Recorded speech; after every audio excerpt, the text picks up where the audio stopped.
Bonjour et bienvenue dans 5 minutes pour comprendre l'évolution du droit de la mer depuis Montego Bay. La mer couvre plus de 70% de la surface du globe et elle est devenue au fil du temps un espace stratégique, économique et politique majeur. Depuis des siècles, les États se disputent le contrôle des mers et de leurs ressources. Pour mettre fin à cette compétition, la Convention des Nations Unies sur le droit de la mer, signée à Montego Bay en Jamaïque en 1982, marque une étape essentielle. Elle établit un véritable droit international de la mer. Mais depuis 1982, les mers et les océans sont devenus le théâtre de nouvelles tensions, l'épuisement des ressources, la montée du nationalisme maritime et les enjeux environnementaux remettent progressivement en question l'équilibre voulu à Montego Bay. Avant Montego Bay, la mer était régie par le principe de la liberté des mers, fixé au XVIIe siècle, par le juriste hollandais Grotius. Chaque pays pouvait naviguer ou pêcher librement sur les mers au-delà de ses côtes. Ce principe favorisait les grandes puissances navales au détriment des petits États côtiers. La conférence de Montego Bay, organisée sous l'égide de l'ONU de 1973 à 1982, visait à mieux partager les espaces maritimes. La convention qui en est issue, entrée en vigueur en 1994, définit plusieurs zones maritimes. Donc tout d'abord, la mer territoriale, jusqu'à 12 000 nautiques, environ 22 km à partir des côtes. L'État y exerce une souveraineté totale. La zone économique exclusive, ZEE, jusqu'à 200 000 nautiques, environ 370 km.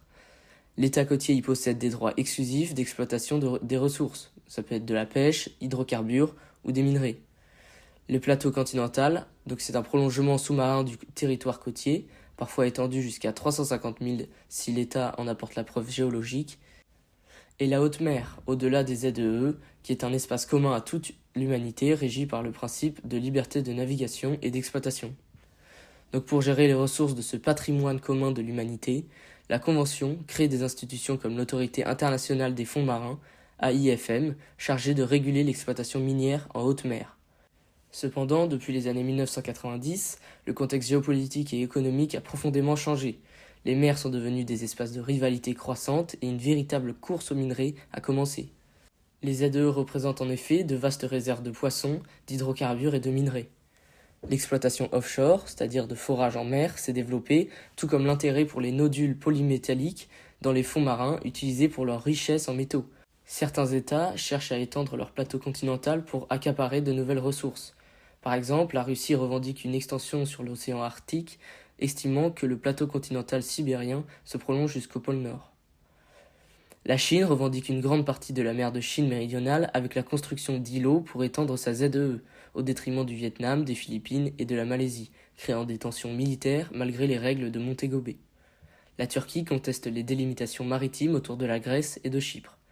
Ainsi, le droit de la mer est parfois instrumentalisé ou contourné à des fins politiques. Depuis Montego Bay, le droit international maritime a continué d'évoluer pour s'adapter aux tensions. Le Tribunal international du droit de la mer, TIDM, créé en 1996, joue un rôle important.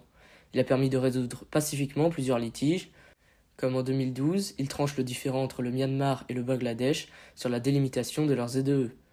En 2016, la Cour permanente d'arbitrage condamne la Chine pour ses revendications excessives en mer de Chine méridionale, avec l'affaire des îles Spratly à la demande des Philippines. Cependant, l'une des évolutions majeures depuis Montego Bay est l'intégration du principe de durabilité. Les États et les organisations internationales ont pris conscience que les océans jouent un rôle essentiel dans la régulation du climat et de la biodiversité. Plusieurs accords viennent compléter Montego Bay, comme la Convention de Londres en 1972, puis le protocole de 1996 interdisant le déversement des déchets en mer. La Convention de Marpol, 1973-1978, encadre la pollution causée par les navires. Et surtout, en 2023, les Nations Unies ont adopté le traité sur la haute mer, aussi appelé traité BBNJ, Biodiversity Beyond National Jurisdiction, qui vise à protéger la biodiversité au-delà des ZEE en créant des aires marines protégées internationales. Ce traité représente une évolution majeure du droit de la mer. Il reconnaît que la haute mer ne doit plus être un espace d'exploitation libre, mais un bien commun à protéger. Montego Bay avait pour ambition d'assurer un partage équitable des océans, mais dans la pratique, les inégalités persistent. Les grandes puissances disposent de technologies pour exploiter les ressources sous-marines, tandis que les pays du Sud, bien qu'ils possèdent souvent de vastes ZEE, manquent de moyens pour les valoriser. En conclusion, on peut dire que depuis la conférence de Montego Bay, le droit de la mer a permis de pacifier et d'organiser l'exploitation des océans en conciliant donc les intérêts nationaux et les biens communs mondiaux. Cependant, les nouveaux défis, géopolitiques, économiques ou écologiques, montrent que ce cadre doit constamment s'adapter. La mer n'a plus seulement un espace de conquête matérielle, elle est désormais au cœur d'une conquête juridique et environnementale, celle d'un équilibre durable entre souveraineté des États et protection de la planète.